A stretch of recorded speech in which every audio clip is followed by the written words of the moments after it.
And then, of course, there's the continuum of chemical bonding. All materials are participants in this continuum. There's no interface of nano here. There, again, a lot of you, some of you, van der Waals forces, which is holds the gecko, the little gecko to the ceiling, all the way to strong covalent bonds, ionic bonds, metallic bonds. All of these kinds of bonds occur in nanomaterials. No mystery for that.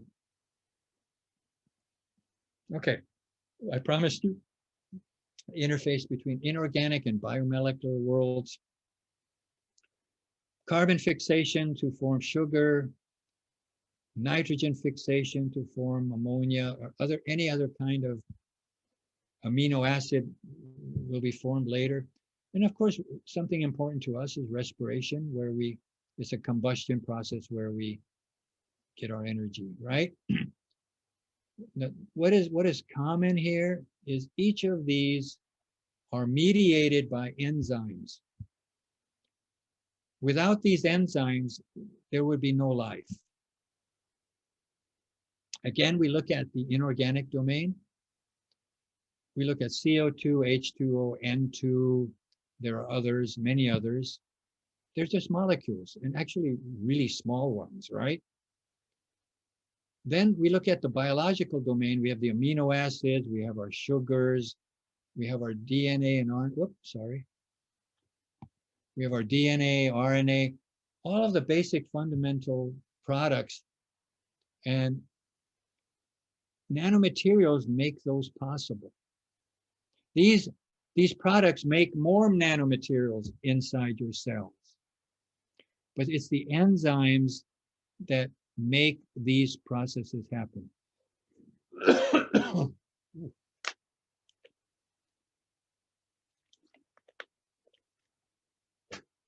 One moment, let me give a little.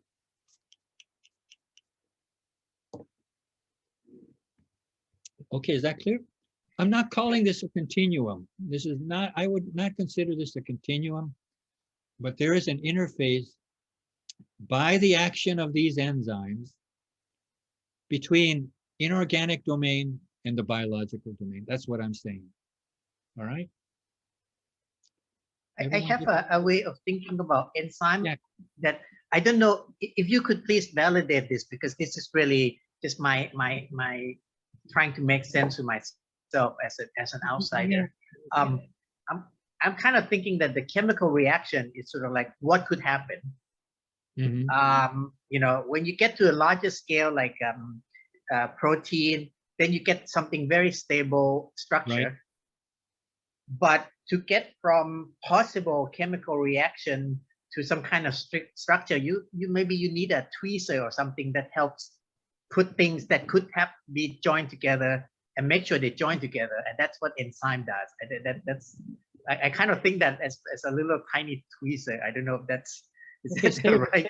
What kind of cell? What did you say that last part again? I think of enzyme as some kind of tweezer, like a plier. Yeah, so two things can have chemical reaction, but they usually don't. So enzyme kind of like you're pressure. I love that. I'm going to add that. Here's one, here's two, here's one, here's two. And then what the enzyme does is put these two together. Kind of force a little bit additional. Well, actually it does. It overcomes any thermodynamic barrier to this reaction. This reaction doesn't occur unless I light a match, right? Right?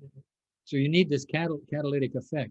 However, the enzyme takes these two together, which are coming from here, and then creates these products, which again are molecules, but are very important. So the product is at lower energy, but it can't get there without help. Absolutely. Okay. So this is where I say, I'm saying, at the interface of these two worlds, where these are biological molecules, these are not nanomaterials. They become nanomaterials. I see the complexity. I'm learning too, by the way, by just doing this. So they become nanomaterials, and then they become the enzymes and whatever else are in our bodies. But this is where it all starts. CO2 is a very stable molecule, as is N2, as is O2. In order to convert these, you need enzymes to convert them. Anyway, this is a fascinating aspect, again, because it's directly related to us. Any living thing goes through all of this. You talk about evolution. The bacteria has almost the very same kinds of enzymes we have. Oh, makes you think a little bit. Yeah, same enzymes. For those of you that have I shouldn't say, the same kind of enzymes that we have, okay? Anyway, this interface is a little harder to understand because it goes from inorganic materials to biological materials, and both of them are molecules. I can draw another arrow that these become nanomaterials, and then they go into here. So, and then this goes into here. Interesting, yeah? Okay, let's move on. All right, so and then we look at the interface between natural and synthetic worlds. This is also a non-continuum. So anyway, there's just materials and things that are in one domain or the other domain. And this is very important, especially to the life sciences.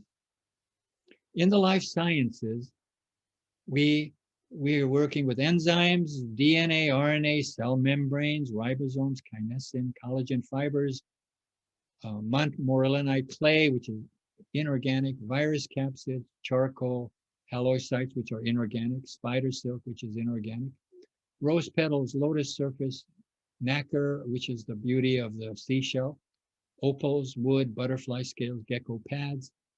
And on the other side, we have quantum dots, fullerenes, graphene, carbon nanotubes, gold clusters, silicon nanowires, nanotrusters, NEMS, which is nano electron micro machines, dye-sensitized solar cells, photocatalytic TiO2, metal catalysts, LEDs, lithium nanotube batteries, superhydrophobic coating. These two interface, and we make nanobiosensors, nanotherapeutics, tissue engineering, enhanced medical engineering, dental nanomaterials, nano-encapsulated fertilizers, environmental membranes, antibacterial silver, nanocosmetics, gene delivery. These two worlds, nanotechnology is at the interface. In order to interface with the nano world, you need nano stuff. And this stuff can be all nanoscale. Anyway, this is another, again, expand your horizon, look at both sides. If you're into this world and medical world, think about these things and how you can correlate. Okay, living on the curve. We talked about the 1 to 100 limitation that we imposed on nanomaterials. And this will show you a little bit about, I'm gonna draw the 100 nanometer line right here, okay? This is 100 nanometers, okay? All right, these are all 100 nanometers, all right? So anything going this way is smaller. Okay, understand? Okay, now, what I say by living on the curve is not only are these properties remarkable, but they change dramatically with size. So you'll notice that if I'm greater than 100 nanometers, it actually is quite boring, right? The property does not change too much. It does, you can see it start changing a little bit, but it doesn't change too much. 1 micron gold will melt at the same temperature as 1 kilogram of gold. So these are very much chemical terms, but the exciton wavelength, which is based on the band gap of a semiconductor, changes drastically, actually gets larger. The energy gets larger as the particle gets smaller. The heat of absorption changes as the cohesion energy within a material changes dramatically. The magnetic moment of an iron oxide nanoparticle changes dramatically. There's a therapeutic called hyperthermic treatment of cancer, and it works. What they do is they coat iron oxide nanoparticles of a very specific size with a biomaterial and then homing proteins. A homing protein is a protein that will go to a very specific place in your body. Well, we have found that cancer cells have a certain surface chemistry. So we design a homing protein to interface with that surface chemistry. So it should go only to the cancer cells. After a certain period of time, the surface of the cell should be saturated with the targeted iron oxide nanoparticles. Then we apply a weak magnetic field. And what happens is the nanoparticles flip polarity, and that creates heat. And we heat the cancer cell 5 to 10 degrees, about 10 to 15 degrees above body temperature. That's enough to kill it. Remember, when we have a fever, that's a good thing, but it's also a bad thing. All right, so what happens is the targeted delivery of nanomagnetic materials, and only, I'd say, 7 to nanometer particle size works. Other things don't work. Kelvin pressure in a pore, nearest neighbor distance. These things are just to show you how living on the curve is really it's no longer a flat curve.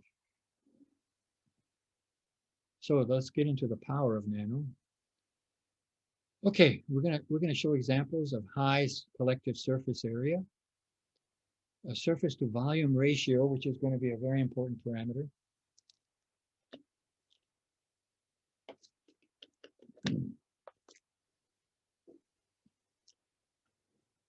Small components, incredibly long fibers, incredibly strong materials. Enzymes are very fast. Do you, let me ask you a question, folks. Do you want your enzymes to be fast, or you want them to be slow? Well, obviously nature has selected for fast enzymes. You have to be fast. Enzymes can turn over product 1 million per second. Wow, that's pretty fast. And then, of course, remarkable properties. So let's look at a few examples. Calculate the total surface area of a material that is 1 cubic meter if I break that material into nanocubes, each with a volume equal to 1 nanometer cubed. All right, so it's a very simple operation. I usually ask students to do it live, but I'm not there right now. It should take you 2 minutes to do this or less. The volume of the cube divided by the volume of nanocubes, which is 1 meter cubed divided by 1 times 10 to the minus 9 nanometers cubed, gives us a total of 1 times 10 to the 27th nanocubes. If you're wondering, that's an incredibly huge number, all right? Then we have to figure the area. The area of the cube is 6 meters squared, as we know, and the area of the nanocube is 6 nanometers squared.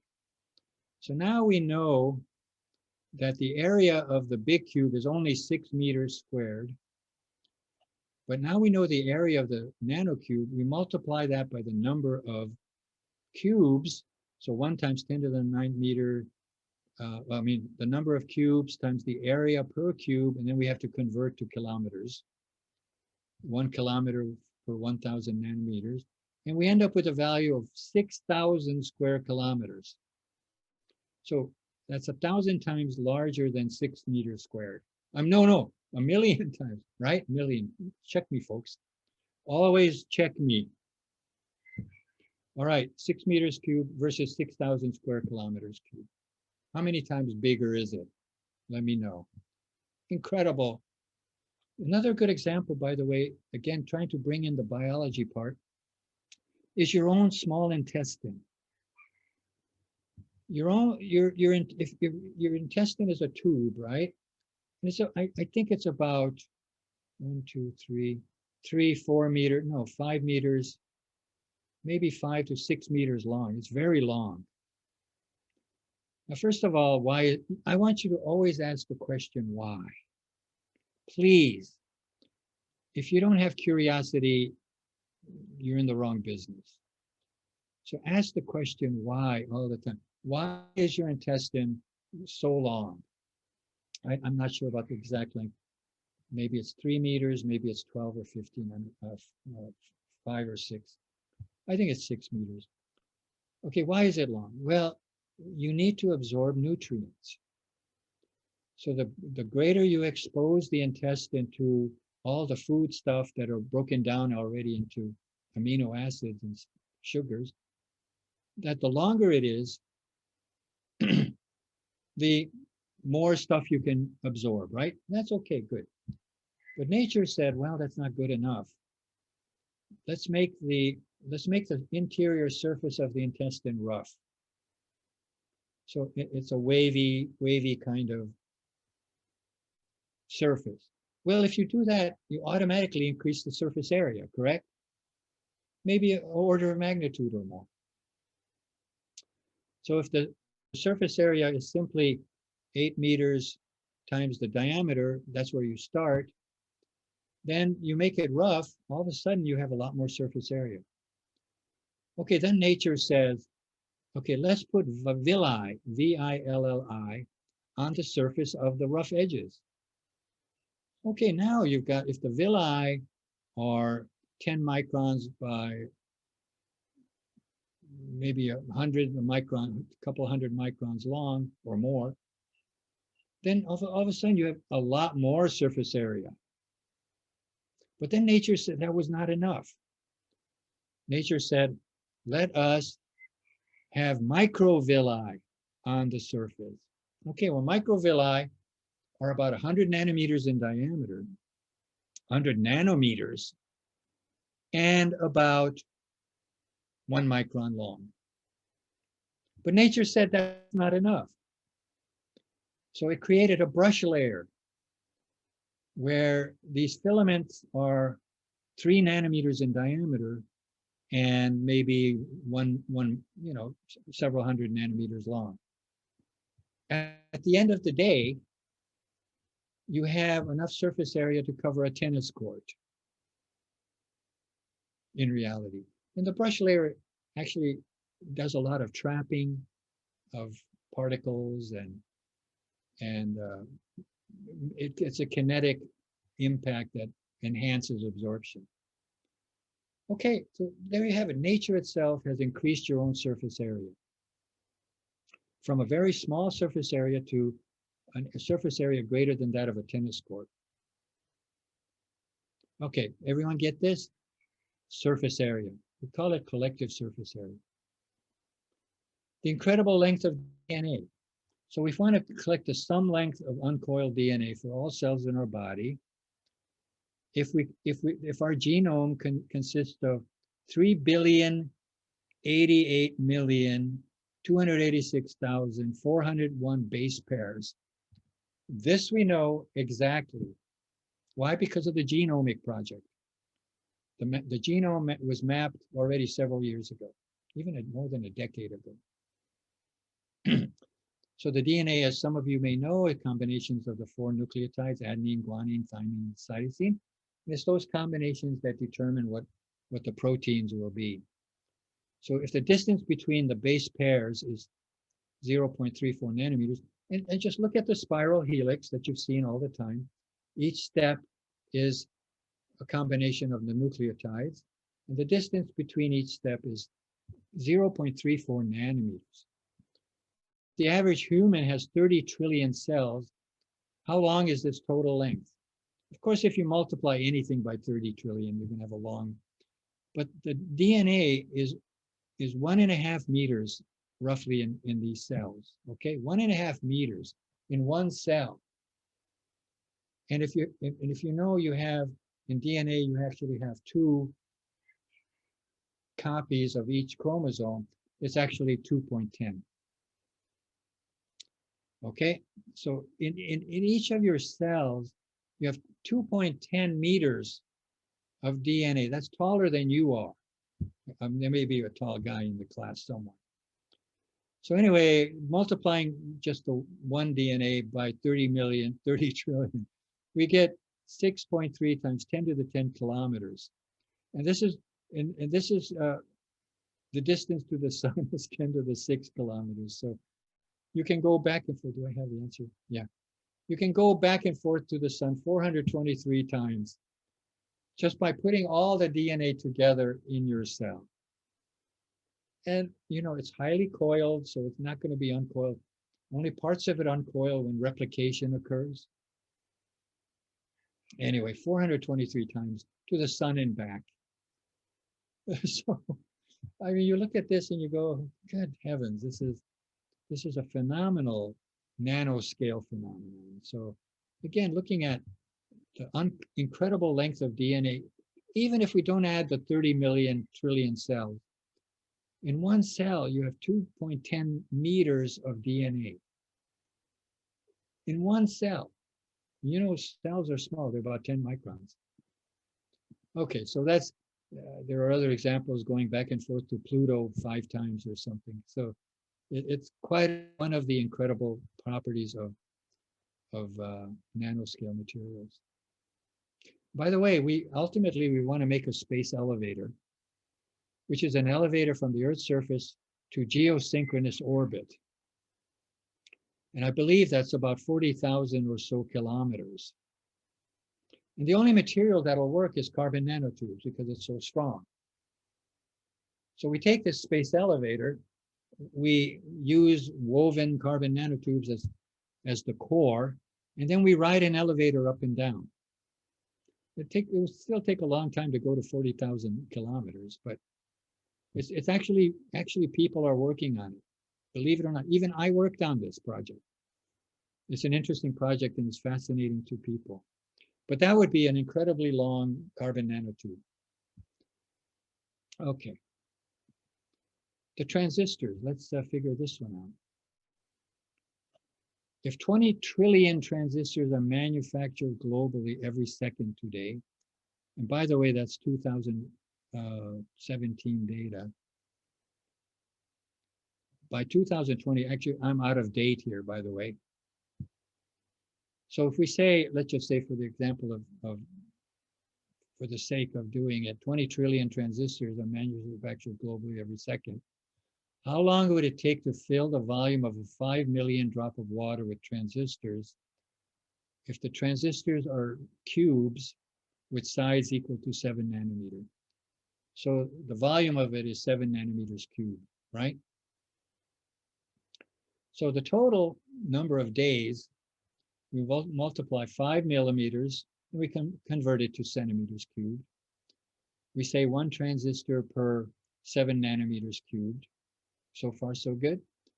1 second for 20 times 10 to the 12 transistors. Okay, now we have our time. Everything will cancel out eventually, right? 1 hour times day. It would take 8 days, 8.44 days to create to fill the volume of 5 milliliters of water. It'll take 8+ days, let's say 9 days. This means that in 1 year, you would fill a volume of 260 milliliters of transistors, which is a pile of dust in your hand. As a matter of fact, if we took all the transistors ever made, they would be a pile of dust in your hand. It's just incredibly small stuff. So again, by 2022, we know our capacity has already exponentially increased, and it'll take more days to do it. And of course, don't forget the size is one parameter here as well. I'm saying they're 7 nanometers cubed, which is kind of reasonable nowadays. But are they going to get smaller? Okay, so that's your transistors, and that's just one example of how incredible the nanoscale is in terms of our, I mean, your computers, your cell phones, all of these, the transistors in there, I can take them all out and they're like nothing in terms of total amount. Okay, enzyme. I'm not going to go through all the details here. It's a lot of biochem, but the enzyme catalase, which is one of the most very important enzyme, and its substrate is hydrogen peroxide. It's the one that controls a lot of the and of the oxidizing materials in your body. And, you know, as we get older, our enzyme systems break down, and these radical oxidizing systems start destroying our cells. But this enzyme is very fast. It's one of the fastest. There's an enzyme called carboxylase, which converts CO2 to other useful products. And by the way, every time you drink a Coke or a Pepsi or a Fanta, this enzyme is working overtime to take care of all the CO2 in that drink. All right. Just want you, please give it, next time you drink a Coke, I want you to do one thing. I want you to raise the Coke in the air, and I don't care who's watching. All right. And then shout out, Catalase, I salute you. And then drink it. Okay. Now, not everyone will understand what you said, but do it, please do it. Next time you drink a Pepsi or a Coke, please do that. Okay, it turns out after we do our calculations, we find out that every second, catalase turns over 560,000 substrates per second. Now that's incomprehensible. Remember, when things get smaller and smaller, they're actually faster and faster. Atoms and molecules are actually very fast. So catalase, 560,000. This is going in, going out, going in, going out. I can think of maybe at the best 200 things per second, or I can say da da da da da da da da da 1,000. I can say maybe 600 things per second. But 560,000, no, I cannot comprehend. Cannot. All right. Carbonic anhydrase is actually what I'm talking about. A very fast enzyme with a turnover rate of about 1 million reactions per second. 1 million. Okay, another good example. Let's look at the strongest materials. Now, I've been saying that carbon nanotubes are some of the strongest materials. Do I have a picture of it here? I hope. No, I don't. Oh, sorry. If you look at carbon nanotubes, if you saw the picture, it looks like this, all right? And there are, at every apex of these hexagons, you have a carbon atom, and you basically have a chain of, okay, that's a good picture. You get that, right? Okay, so we're going to look at, and this is a tube, so we have molecules that look like this all the way around this tube, if you can just think of it that way, all right? Let's just draw it this way. We have a certain amount of them, 10 or so, whatever, doesn't matter. But we're gonna just calculate the energy in each of these bonds, and then find out at what point those bonds break after stretching. So this is a perfect mechanical engineering problem.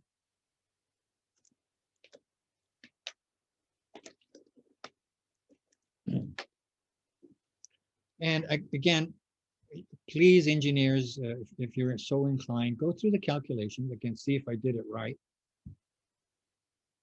So what we do is we calculate the number of single-walled nanotubes. Okay, pardon me. Okay, wait a minute. Oh, I have to show you this first. So we first calculate the force required to break a bond. Okay. Then we find out how many kilograms it takes to break that bond. Okay, this is easy to follow.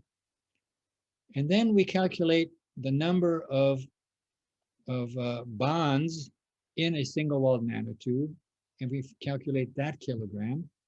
So 2.2 times 10 to the minus 8 kilograms.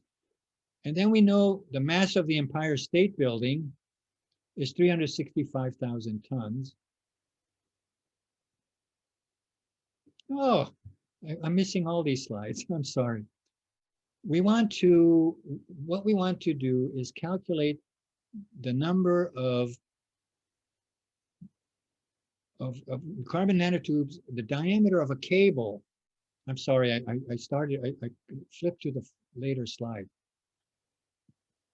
Oh, I'm embarrassed. Okay, I don't know how I got lost here. Okay, here we go. I'm sorry. I went ahead 3 slides and messed up everything. Okay, let's start over. We wanted to calculate the diameter made of single-walled carbon nanotubes required to lift the Empire State Building in New York, which has a mass of 365,000 tons. The circumference of this is 10 of these hexagons, okay, like I showed you. Assume the bonds at the apex of the hexagons are only load-bearing. So we don't care about the other bonds, nothing, because there are other bonds here you can see. We only care about these. The tubes are packed in a 2-dimensional trigonal array with a distance of 0.334 nanometers between tubes. Okay, this is it unrolled. So we're just going to calculate the bond energy of these bonds, convert that to the force required to break them, convert that to how many kilograms correspond to that force, convert that to the number of kilograms per nanotube, and convert that to the number of total nanotubes required, and then we convert that into the diameter. Okay, it's a great mechanical engineering problem. All right, I don't want to go through all this because we actually are maybe running a little bit behind. But first we calculate the energy of the bond in joules, and then we calculate newtons, which is force. Then we convert using the gravitational constant of the Earth. We convert that into kilograms. Okay, then we know we have 10 hexagons multiplied by 10. And we know that each nanotube can hold 2.2 times 10 to the minus 8 kilograms. And then we convert that, we figure out how many nanotubes are required, just like in the previous experiment. We convert 36,500 tons into kilograms. So it's 3.31 times 10 to the 8th kilograms. Then we calculate the number of single-walled nanotubes, and we know we have 1.5 times 10 to the 16th tubes. Now we have to convert that into, and the packing fraction, of course, anytime you pack something, there's going to be space in between. We calculated that to be 0.44. Now we figure out the number of the diameter of the cable, we figure out the area of the cable, which is 1.686 times 10 to the 16th nanometers squared. And then the diameter of the cable, because it's nanoscale, is 15 centimeters. Now again, it's up to you to go through this to make sure I did it right. The engineers, please definitely go through this to get a feel for it. Then your analytical part of your brain will understand it. But nonetheless, 15 centimeters is a ridiculous diameter to pick up the Empire State Building. Okay, so you're getting the picture here. The nanomaterials are kind of interesting. Okay, so what we did, we just figured out how many kilograms each carbon nanotube. And by the way, the diameter of each carbon nanotube was, I didn't tell you. Where's the diameter? Well, it was in here somewhere. Okay, it was there somewhere. When we calculated the area, I didn't show it. But the diameter was only maybe 1.5 nanometers. That's it. So strongest materials. I have just a quick question. Sorry. Yeah, please. Perhaps not to answer today, maybe the next class, but I've always wondered, this nanotubes, I mean, are there like little bits that just sprinkle throughout the material and that's going to give it enhanced strength, or do you actually need to align them, however long the structure is or something? Once again, excellent question, really perfect question. The nanotubes we used here are theoretical. So they're fibers that make a cable out of a continuous cable that can be meters long, okay? That hasn't happened yet in our technology. Right now, the longest nanotubes we can make are maybe 5 millimeters, all right?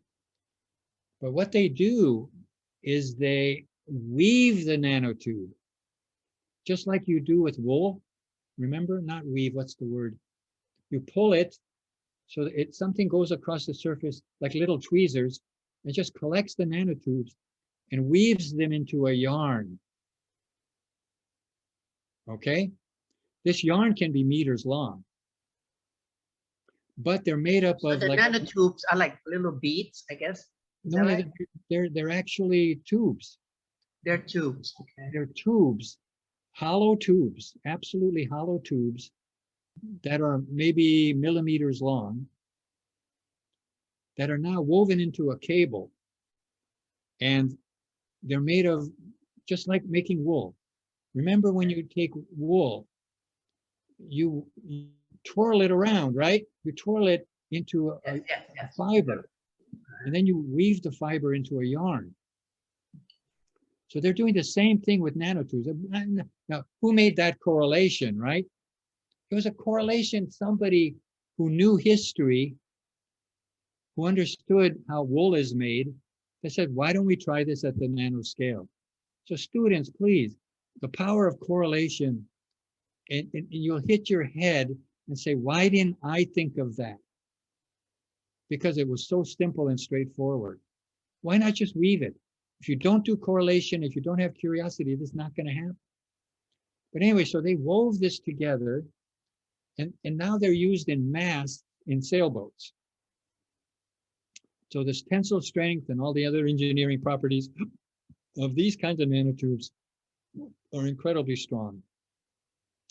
But in the future, I have a program actually to make long nanotubes, and we're doing that research right now. And theoretically, it should work. We've done simulations, but we'll see if it happens in the real world. If we can make them meter long, I'll be the first to let you guys know. And I'll be coming to Chula. Okay? So this is a process where you take some of the strongest materials, actually nanotubes, and also graphene, which is a single layer of graphite. So the hexagonal carbon in a single layer spread out. So these things are some of the strongest materials. The Damascus sword had carbon nanotubes on the order of several microns long. Also had graphene in there, I'm sure. So all of these things, when you make a composite material, when you add nanomaterials to another material, that's called a composite, it enables it. Remember I said it's enabling. It makes it better. So there's a lot of ways to make better materials with nanomaterials. Carbon nanotubes is one of them. The Damascus sword 1,000 years ago is an example. Picking up the Empire State Building with a 15-centimeter diameter cable is outlandish. Okay, let's look at a few advanced materials. And again, please make sure that you look into that book by Berger. I think Dr. Punjai gave you that book. I'm sure he did. It's always good to have a reference. I looked through it. It's excellent. And by the way, remember this Michael Berger, I believe. He works. His website is NanoWork, NanoWerk.com or .org. Please go on. You never know where your next idea will come from. If you go on that website, you get updated on the latest nanotechnology research. Skin tattoos, God knows what else. It's just right there. And there are several other blogs, nanohub.org. If you're into AI, there's several of those. Pick about 5 or 6 blogs that you can reasonably keep up with. And you'll be amazed at the number of ideas I've gotten just by correlating with materials I've seen on blogs. I think is phenomenal. We're doing a lot of research on different kinds of materials based on, hey, I got this idea, blah, blah, blah. Okay, so make sure you do that. Okay, this is ancient technology. This technology is over 30 years old. Scanning electron micrograph. Again, it's a way we can easily look at nanomaterials. So scanning electron microscopy has been around since the 80s. And that's the first time we looked at nanomaterials, really. Really small nanomaterials. The scale bars here are many microns. So these are incredibly large structures, as you can see here.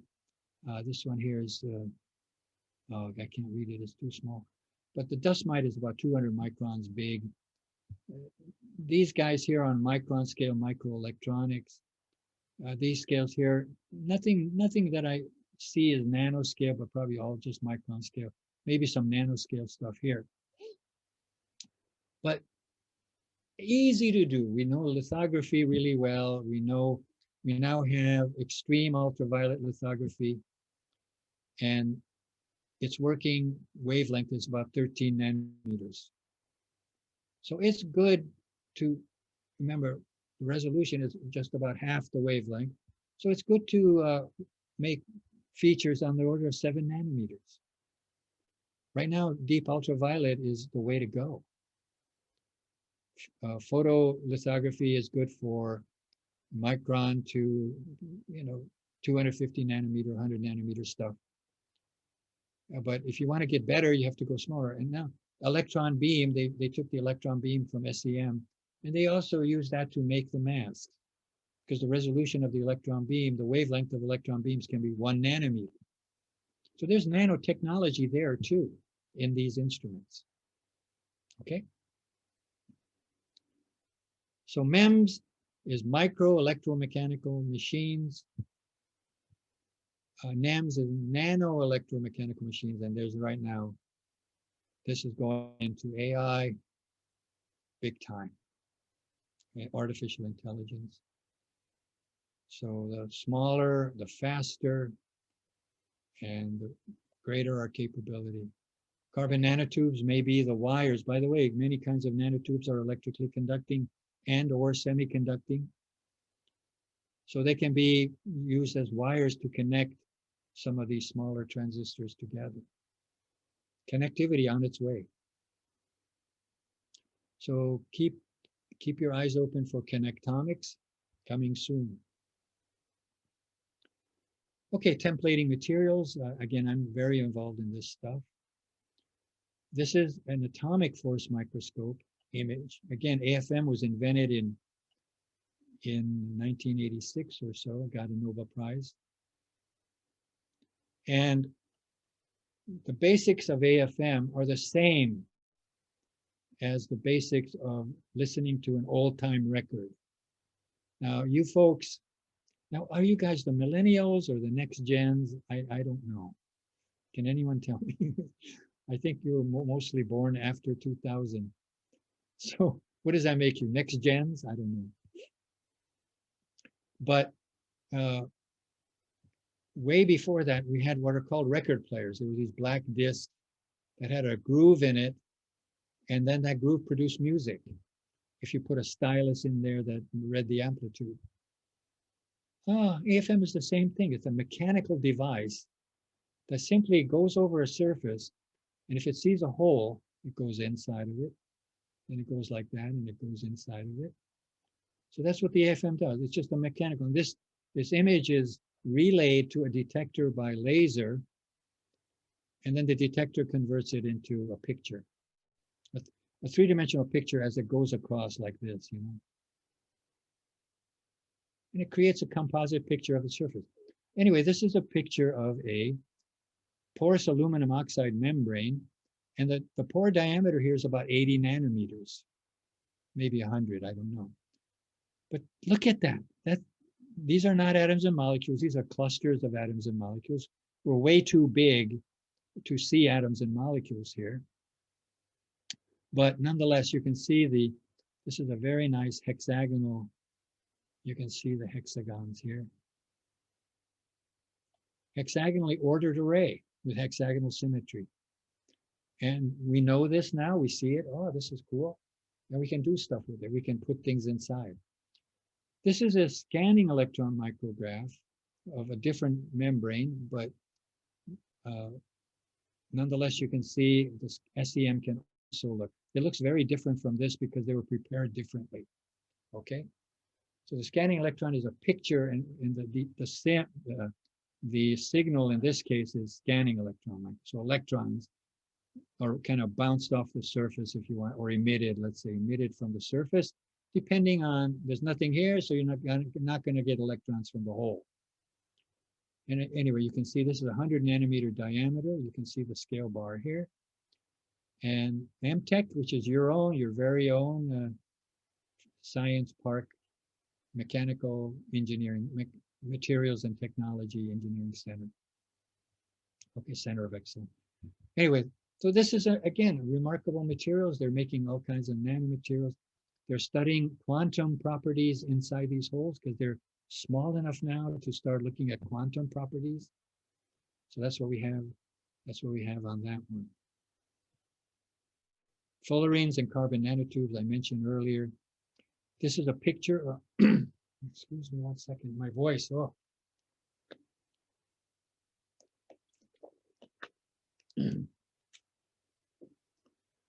This is a picture of a carbon nanotube.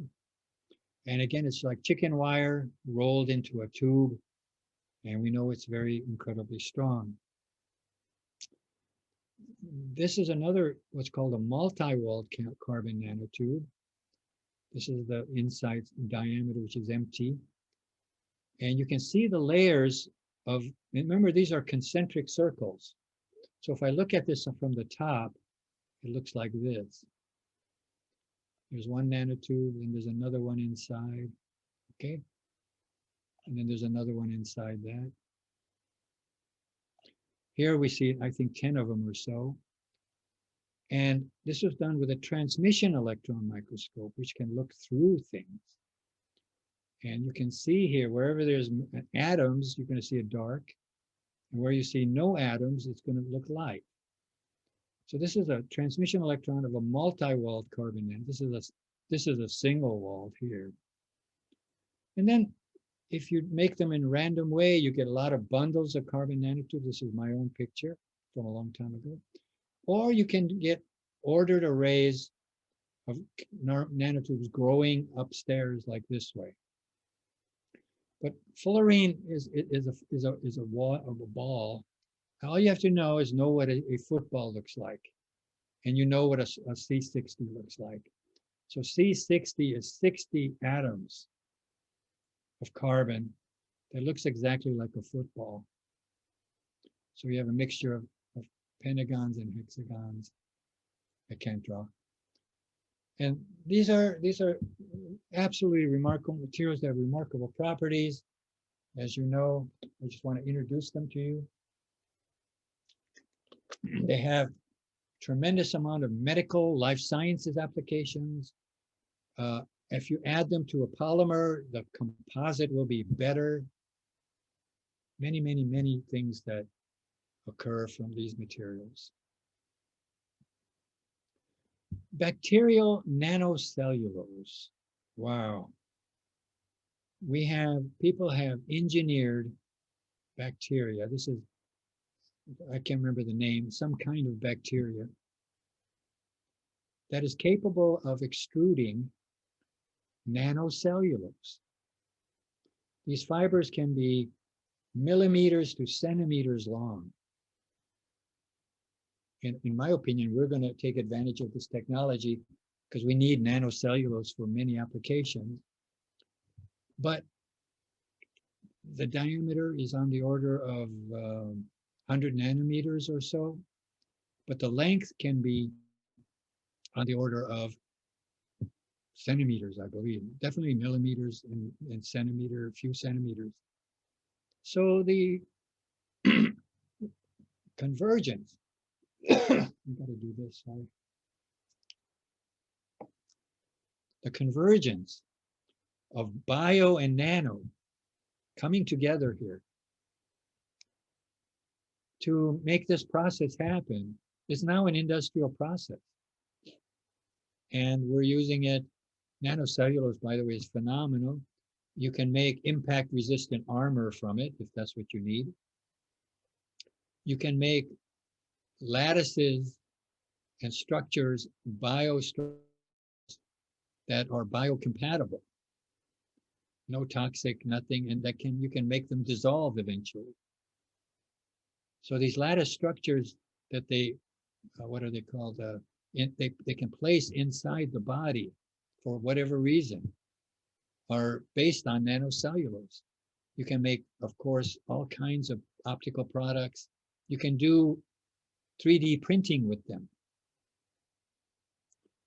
3D printing, and by the way, they have 4D printing now, time dependent printing. All of these things are right now at the nanoscale.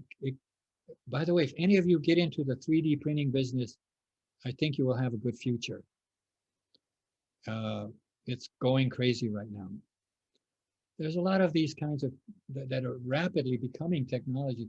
It's not taking 5 years to convert a technology into a business nowadays, much less time. Remember, earlier I said, please learn the government business academia loop. Learn where the funding is, learn who the people are, get to know people. And it is a lot about who you know, I guarantee you. Learn how to do that. Get funding for a startup. Work through a university, perhaps. Chulalongkorn would be a good one. Funnel a startup company through them. You have a pilot plant within a year, and you have a real plant that can be on the order of millions of baht of funding. Because it happens here. The business, I can't remember the acronym. Is learn the government. Learn what you can do with academia. Learn what Chulalongkorn can do with you. You have to share, of course, but in the long term, it's a good. And then learn the government business academia part, right? You have a business, you want to do it with a university, high tech, if you're definitely high tech. And then you find out all the funding and partnerships. Government love private partnerships, public partnerships, PP, these kinds of things. So this is something, develop this skill. And I think this is called management above you. You'll be a manager with people working for you. That's one part of it. But you also have to manage what's above you. You know, how to put the bigger picture together and more and outside just the economics of it. You know, do we go international? Do we go public? Stocks and bonds? What? I mean, that's above you. That you have to know how to manage that too. Okay, so this is bacterial nanocellulose. If you type in nanocellulose in Wikipedia or other, you'll find out there's thousands of applications already. Thousands. Get on that train. Okay, what's next? Quantum dots. All right. I mentioned earlier when we were discussing the interface between classical physical bulk properties and quantum properties. This is the best example. These are cadmium selenide quantum dots. A quantum dot is simply a very small cluster. So you're looking at maybe anywhere from 100 atoms or molecules, 50 molecules, 20 molecules, all the way to maybe a couple hundred molecules, all right? The range here is only a few nanometers. It could be, if I remember, maybe 2 nanometers here and 10 nanometers here. What does this mean? I'm sorry, I drew it wrong. It's 2 nanometers here and 10 nanometers here. I'll tell you why in a minute. Okay, that's the other way. We told you that there's this energy band gap that's in semiconductors. And it turns out that the band gap is actually quite large for this one. So the size is big here,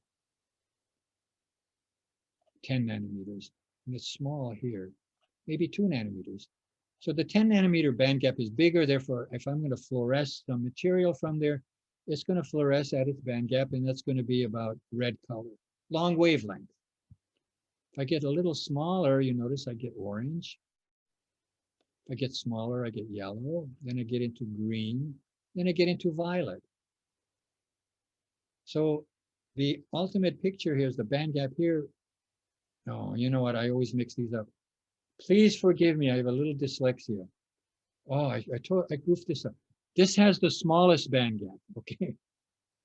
Because it's the lowest energy. This has the highest band gap because it's the smallest. Now I have totally confused you. All right, okay. Okay, don't worry about the physics of this. Worry that this happens.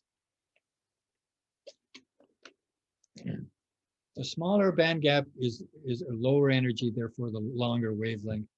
The higher band gap is smaller size and shorter wavelength. So try to understand that. You engineers, you figure it out on your own. I'm sure you can. Oh, sorry, I sometimes mix things up all the time. Okay, so this is just an example. Let's just remember this, that from a range of 2 to 10 nanometers, these quantum dots become very different, although they're the same material. These are all cadmium selenide, no difference. All right, they're the same material. All right, next one. Advanced surfaces. All right, we look at the flower petal. How many in here, by the way, bought roses for your loved one? Luckily, we're online, so no one can be embarrassed. But rose petals are very similar to this. And you say, what's so special about rose petal? Well, let me see, do I have a picture? I just want to check. Okay, I should have shown you a picture, but what's special here is it's super hydrophobic. That means if I take a drop of water and I put it on the surface of the rose petal, there's going to be a perfect sphere. If I put a drop of water on glass, it's going to look more like this. All right? So the rose petal has these what are called nubs, and the distance between these nubs are many microns. All right? So the distance from here to here is many microns, many microns, many microns, many microns, okay? But that means that when the water touches the surface, it's not touching a flat surface, it's touching a surface that looks like this, okay? And what that means, there's not enough energy on the surface to overcome the cohesion energy of water, therefore water cannot spread. Water is spreading here, but water is not spreading here. It's called superhydrophobic. In other words, what we're doing is we're reducing the surface area of the solid, right? The rose petal surface is a solid surface, but if the water only touches these little high points, it's not going to spread. All right? Is that the opposite of gecko? Yes, please. Is that the opposite of gecko? Oh, you know what? That's an absolutely good question. The gecko has a high surface area foot, and it can stick to glass and other flat surfaces. But can it stick to the rose petal?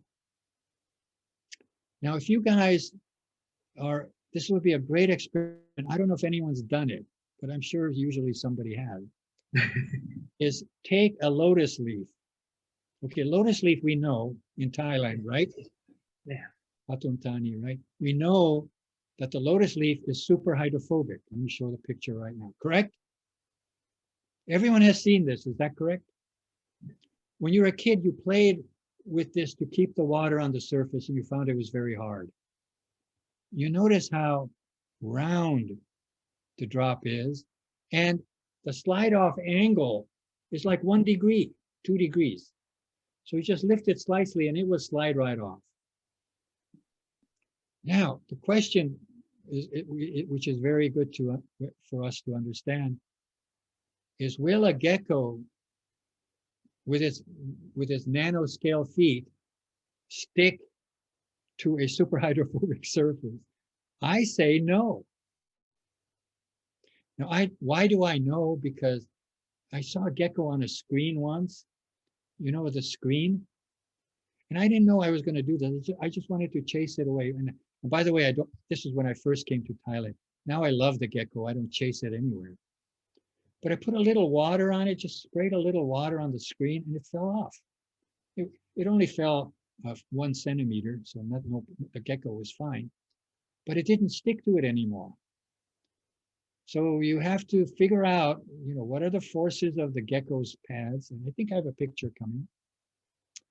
And what does a superhydrophobic surface do to the adhesion between a gecko and it? Can anyone do that?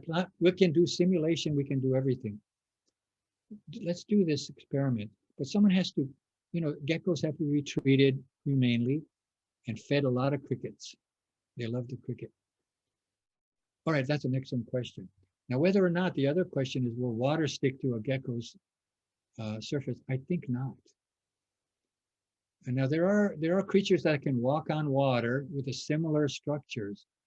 I think the gecko's feet are too close, the pads are too close together. But let's look into that. This, by the way, this would be a fantastic simulation. And I know you have that capability at Chulalongkorn. Okay, okay. Did I address your question a little bit? We'll make a great term project, maybe. It's a great little project. Could be a nice little paper. And you know, if you work out the engineering and the chemistry and the physics of it, it could be an interesting. And then weigh the gecko before and after. And I say that before the experiment, the gecko weighed so many grams, and after the experiment, the gecko weighed 20 grams more because of all the good crickets that we gave it. And then we released it into the wild. Okay. This is now, notice now, that's the primary structure. Now notice the secondary structure. You have these grooves. All right. The flower petal and the rose petal they have 10 nubs that are micron scale. However, they have these nanoscale grooves on the surface. What do? Well, what they do is they hold the water. They don't let it roll off. So here you have little nanoscale grooves that are capillary action, okay? That actually draw the water into it. And I can turn this over. There's called a pendant drop test. On a rose petal, I can turn it over upside down. It'll still hold the water. All right. Now, those of you that have curiosity and have been wondering, this is how the rose petal stays fresh. Did you ever smell a rose? It always is fresh and humid. And it does so by maintaining this water retention ability. This is amazing. The lotus leaf cannot do this. The lotus leaf looks more like this. These are more SEMs. This is the lotus leaf here, I think, or this one. I'm never really sure. Again, you have the superhydrophobic effect with about 10 microns, okay? These are the nubs. These reduce the surface area of the lotus leaf, so the water is only in contact with maybe 4% of the surface. That makes it superhydrophobic. However, there's nothing here. Everything here is very organic and, how should we say, non-polar. So there are molecules on the surface here, we can't see clearly, but that are non-polar. They hate water. So there's no way in the world, this is superhydrophobic, the water will roll off. The rose petal is also superhydrophobic, but will not roll off. Now, we wrote a paper on this. You can look me up. You can actually get the paper online. So we wrote this paper and we showed some mechanisms why this is happening. So this is a nanoscale, micro combination nanoscale of plant surfaces. Now, every plant you look at from now on, if there's water on it, just look to see if it's hydrophilic, superhydrophobic, or whatever. A lot of plants are hydrophilic. In other words, they love water. A lot of the house plants that you see, They love to remove the water from their leaf. But a lot of flowers in particular, this is, you can tell this is a flower right here. They have nanoscale capillaries on its surface, and that holds the water. Interesting. So waters are very fresh to breathe. You can see they're always fresh and soft. And then the lotus leaf and all that, the water rolls right off. Play with it. So go to a pond, watch out for snakes, but check the water behavior of these plants. Go around campus. Here's what you should do. Get a little water bottle with a squirter on it and just go around campus squirting on leaves. Do it. You'll enhance your knowledge of nature in about an hour. You'll see that a lot of them are very different. Okay. Metal organic frameworks, of course. These are what I call 3D nanomaterials, which no one else does. I'm the only one who says that. And they're nanomaterials that have nanoscale components that make a 3D material.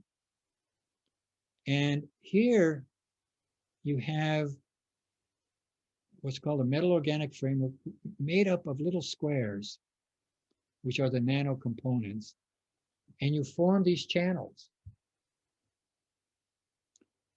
What are these channels good for? They can be pores for doing experiments in them. They can be templates to make nano wires, for example. They can absorb water like crazy. They can be very interesting in terms of photonic effects. Again, this is the latest thing. This is happening within the last 5 years. They're incredibly popular now in research, and more technology is being developed from their understanding. Metal organic frameworks. Some people are saying that life originated in some of these frameworks. Maybe. A lot of theories now. So what do you do? What do you do with all this fascinating stuff? Okay, let me stop. I have a short one, and we're going to talk next time. I want to start out with biomimetics next time, and then get into more of the other aspects some of you might be interested in, like, for example, some of the business. Okay, did I stop? Okay, so where is my, end of slideshow, click, discard. Okay, so let me get the last, this is a short one. And let me share. It's fascinating. There's just no end to all of this. And you're living in an age, and by the way, let me just say, AI is now helping us design materials. So we have Material Studio and COMSOL and all of these super desktop computer programs that can help you design materials from the atom up. You start with a studio like with a program like Material Studio that, and by the way, if you are into programming, get into material simulation. You will guaranteed have a great life. I guarantee it.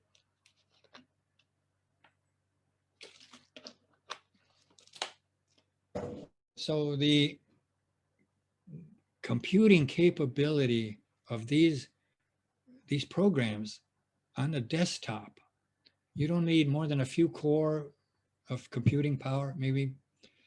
I can do quantum mechanics with Material Studio. I can input parameters already determined for an atom or a molecule. I can input those parameters, put them in my quantum mechanics program, and I can come up with a material. Then I can take that into my finite element programs like COMSOL and Atom and some of these others, and create a macroscopic material out of that. That is anywhere from 80% to 90 to 95% accurate. With AI, get this, you don't have to do the thinking. You program AI, okay, out of 100,000 materials, find for me the 5 best. And by the way, they can do that without AI now too. So they'll find the best materials, and then find the best combinations, and then determine how to make it. Well, it's a good thing and a bad thing. It's a good thing because we'll be more efficient in designing materials and doing the laboratory makeup. But it's a bad thing. It may unemploy more people, right? So the AI thing is a double-edged sword, more than double-edged. But think about that. That's the way it is. All right, let's get on with this one. And can everyone see okay? Okay, let's use slideshow. And I will get a pointer again. And we want to do a highlighter, sorry. And then get the color, we'll try cyan. In honor of cyanobacteria. Okay, now we're at number 4. We talk a little bit about sustainability. Again, we're going to look at this through the lens of nanotechnology. Not all of them apply, right?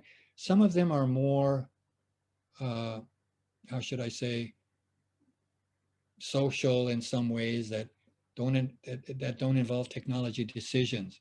But let's just start. Number 1, poverty. Can poverty be alleviated with nano? Well, absolutely yes. There are technologies that we have, a company called NanoRizen, huh? You like it, NanoRizen. And we're making nanomaterials for social development, social business. And if I can get on I want to talk about this more next time, but social business is where you as an entrepreneur get more funding by helping develop technology for rural areas, for example. And it's not just you getting funding, but it's you doing your social business responsibility and your desire to help people, right? That's what we all want to do. So you create a water purification system, you take it to a rural area that has polluted water, and then you say, we can set up a business through one family there or two, and then they sell the water and purify it for people for very reasonable cost. And that's it. And then you have a company that helps you build it. Then you have an NGO that funds it. That's the key, right? Think about how to get the funding for all this. Can be done. So poverty, it's a stretch, but we can do that. Zero hunger, again, that's a stretch. What nanotechnology can do is to make sure that foods do not spoil and also enhance agriculture. So yeah, we can do it. We can add it to this part too. Number 3, where's number 3? Number 12 and number 11. Wow, number 3 is missing. Okay, number 3. Okay, health and well-being, absolutely. But it's a matter of social equity. Will everyone get access to good health care? We know that's not true everywhere. But absolutely, good health and well-being is part of your core of BASI, right? Good health and well-being. Sustainability is also one. Okay, number 4, I saw it. Quality education. Now, I'm writing a book on curriculum and all emerging technologies. This is part of the curriculum that we're doing now. You have to, at the end of the semester, evaluate, is this worth anything or is it a waste of time? That's going to be your decision. So our quality education is, we feel very strongly that including nanotech, biotech, information tech, exactly the things you're getting in this course, is that a good thing? Now you were attracted to this course. Now it has to live up to your expectations. The final result is, will it? Okay, this is we're part of the process. I'm doing the nanotech part. You have to decide whether you learned something and then it was that useful for you. Okay, number 5, where is it? Dun, dun, dun. Isn't that funny how hard it is to find things? Here it is, gender equality. Again, this is above and beyond us, nano per se. But the point here would be, is how many women are in nanotechnology? Well, today a phenomenal number. So it's in nanotechnology, and especially biotechnology, gender equality is well on its way. Other fields, we have to do more work. But the women in the student body understand there's an incredible amount of funding and NGO and whatever available for female entrepreneurs. Don't let that pass you by. Sorry, guys, but sometimes that's the way it is. All right, make sure you make note of them. Okay, number 6. Clean water and sanitation, no question. There's a phenomenal amount of water purification, whether it is of lakes. Now, if you want to clean up all the plastic in the ocean, a lot of people are doing that. And by the way, if you're on the beach, let me pick up a plastic, would you? I do. I pick up a bag of plastic every month or so. We live in Wahin, we live near the beach, so I walk around, I see a blue bottle, I pick it up, and let's just put it in the recycling bin best. But do it, do your part. There's a lot of microplastics everywhere. I don't know how we're going to get rid of those. We have to do a better end at this end before we release the microplastics. But nano has a lot of technology for clean water, sanitation. Absolutely, yes. Okay, affordable energy, absolutely. The catalytic single cells, solar, part of our social business program is to provide solar energy to these places in remote areas. And we have single junction solar cell made out of cadmium selenide, I believe. And it's cheaper than coal. It takes 4 hours to make it. 4 hours. If you guys want to know more about it, send me an email. And you put a little solar cell, its efficiency is not like silicon, but it's almost there. We also have technology based on the hydrophobic stuff you just saw to make self-cleaning solar cells. All right, this is a nano everywhere, okay? Okay, so affordable clean energy, absolutely. It's just a matter of what's on above us that helps us make it happen. Okay, number 8. By the way, these are Millennium Development Goals, right? And there's more of them now. Sustainable Development Goals from the United Nations and all of that. So I'm just copying that. Okay, number 8. Why can't I see it right away? Isn't that funny? Where is it? Where is that thing? I saw it somewhere. Not there, not there, not there. It's at the top of the image. Oh, my God. Okay, there you go. Thank you, my brilliant friend. Economic growth, decent work, the job market and all that. Yes, nano is going to be in the business side. It's going to be in the government side. It's going to be in the industry side. Academic, you can get a job as a professor. By the way, I highly recommend. And I know Professor Poomjai we have our day-to-day challenges as professors, but I think I can't think of a more wonderful profession than that. And if you want to get your PhD and become a professor, I fully support you. Okay, absolutely. Jobs, economic growth, all important. And 9, I found it right away. Innovation, infrastructure, structure. That your smart cities. So now what I'm doing, I'm integrating SDGs with your programs at Basai. And you can see it's involved there and everything. Now, again, we're adding the nano part. Is there nano in industry? Yeah. Innovation? Yeah. Infrastructure? Yeah. They have nano sensors in concrete that will tell you when to replace the bridge. They have earthquake sensors, moisture sensors, corrosion. By the way, in air conditioners, biological sensors. And if you ever fly on the 787, which is a good plane, by the way, they have an air purification, a lot of it, with very standard industrial purification, but they kill bacteria, they kill viruses on the plane. And recycled air, completely recycled with fresh air. So that's my plane. I'm not going on any of the They're all good, I guess, but I'm going to fly the 787. And by the way, I don't fly much anymore. Okay, reduced inequalities. That's part of the, the scale that we looked at earlier. Nano can make technology to help people make lives better. That can help, but it's still going to be up to the geopolitical, socioeconomic people to decide these things. Here we go, sustainable cities. Absolutely. Pure air monitoring, responsible consumption and production. Thailand has a nano safety program, one of the few countries in the world that has it. Industry doesn't like these things because they want to just sell stuff, and if something happens, they'll litigate in court and settle. Not all, I'm just saying that a lot of their mindset is about the bottom line. Climate action, okay, CO2 mitigation.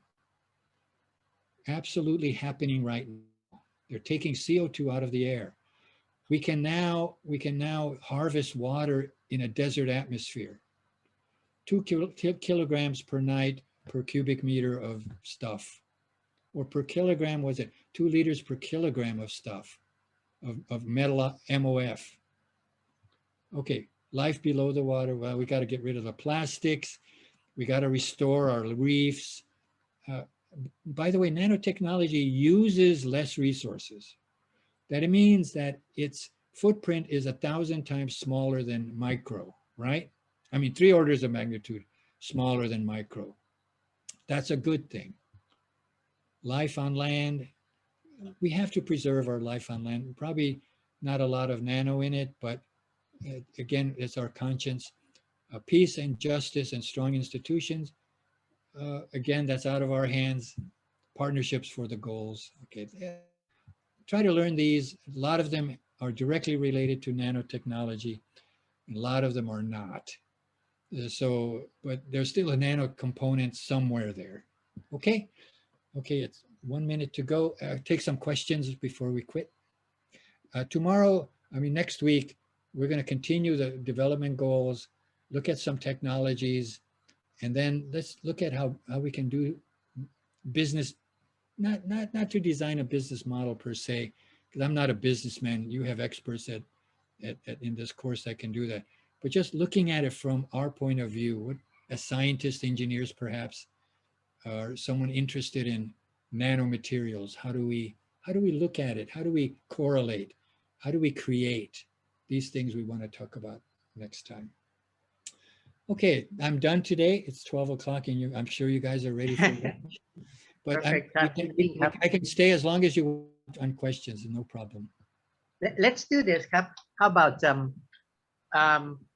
I have the TA create a little photo for the homework.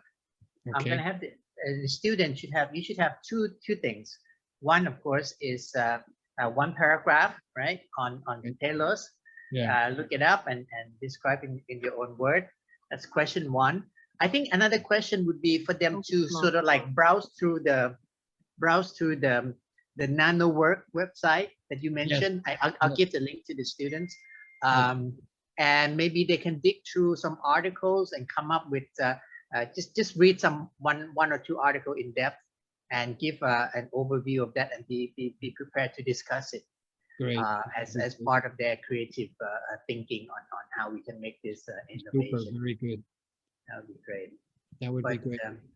Anyway, I cannot thank Professor Honyak enough. I mean, the insight. I mean, you know, before his lecture, I'm just like most of you. I think of nanotechnology as just making things small and things can happen, and it's a very linear continuum thing. You know, we just we have nanotechnology now, and in 20 years maybe we'll have femto technology, but that's not the point. But there's a critical phase transition precisely at the nanoscale that's making things very interesting. And that's something that we are outsider. We're not really aware of, and unless we have someone in the know, really like Professor Honyak, would just be treating it as the next big hype, and that's not what we want to do at all. Okay, Kap. So thank you for the wonderful lecture. Look forward to next week. And if you have questions, you know, Professor Honyak is happy to. But other than that, any questions now? We can entertain questions. or if you need to go to lunch, please go. I understand. Okay, I can be contacted by email as well. One more thing to do is get onto LinkedIn, okay? LinkedIn, and probably a lot of you know about it already. LinkedIn is a professional network. And one of the most important things is your network. So make that network as big as possible of people that you think can work with together of all over the world. I can absolutely join your network, no problem. So, take care. Okay. Okay,ค I รับ think we're done.